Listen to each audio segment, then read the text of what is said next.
right, well, good morning. Here we are. It is Saturday morning about 10:27. So our chicken bones have been, there you go, so you can see them a little better. The chicken bones have been resting in our jars for 5 days now. And much to Mrs. Mosier and the boys' dismay, we're going to have to remove these from our countertops. It's so gross. And be done with. So this is our jar one. This is our jar that is filled with just water. And you can see there, it's kind of become really cloudy and bloody at the bottom of it. That's kind of gross. And jar two with our vinegar is relatively clear. So we'll have to see what we do there. So our instructions, what we're supposed to do is take the bone out of its container that it's been in for 5 days, rinse it off in water. I've got some water in our Atlanta United cup, and then let it dry out for a second on here, and then do the same. So what I'm gonna do is I'm gonna take jar one with the water and rinse it and set it, and then jar two, and I'll set it in front of the jar so that we know which is which. And then again, what we're gonna do is we're gonna observe, was there any color change that took place with the different bones in the different liquids that they were in, and are they the same level of rigidity? Do they have any flexibility to them or not? So we'll get this going here with jar number one, and it smells horrible. Oh my goodness, that's disgusting. We are thankful that we're not doing this in class. There's all kinds of disgusting there. So we might put the top back on that one just to really bad. Keep that smell from escaping. So we'll rinse that bone out there a little bit, and then we'll set that one here. So that's jar one. And we'll do jar number two here. It smells like vinegar, so you don't smell the rot quite as much.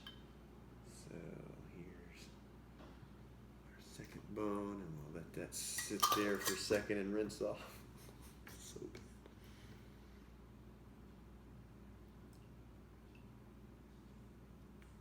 And we'll set that there.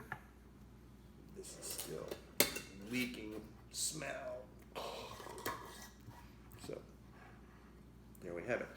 Jar number one in water, jar number two, and I got some of that on my hands, so rinse that off really quickly.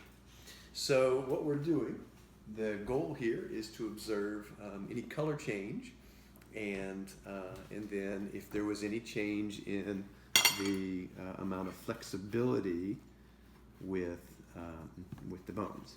So that's what we're going to do here in just a moment. So I'll bring these over so we can get a little bit of a better look at them and see what we've got. All right, so here we've got our two bones. On top is bone from jar number one.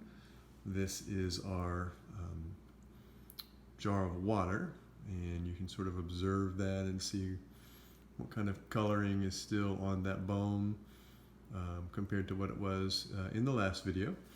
And beneath it, here, this is the bone from jar number two. So you can see, is there any real color change there or not? Now obviously there's some pigment coloring that's different there. So we'll have to look at that. So then we'll take a look at bone number one, our water, and we'll see if we can bend this bone at all. It's still quite firm, not much flexibility at all. Oh, I got guts. Oh, guts. Not really much flexibility there.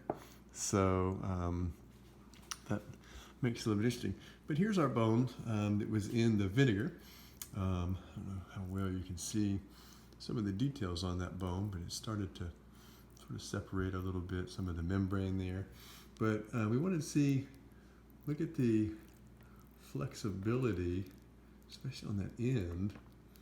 Look at how flexible that bone's become. It's not breaking at all, but it's bending. So we've got our bone is bending quite dramatically here without breaking. So the question, the whole reason for doing this, the question is to try and figure out why this takes place. So you can fill out that chart on page 13.4a with the day 5 information. Has color changed, has flexibility changed. Obviously with one of our specimens it dramatically changed. The other one pretty much stayed the same. Excuse me.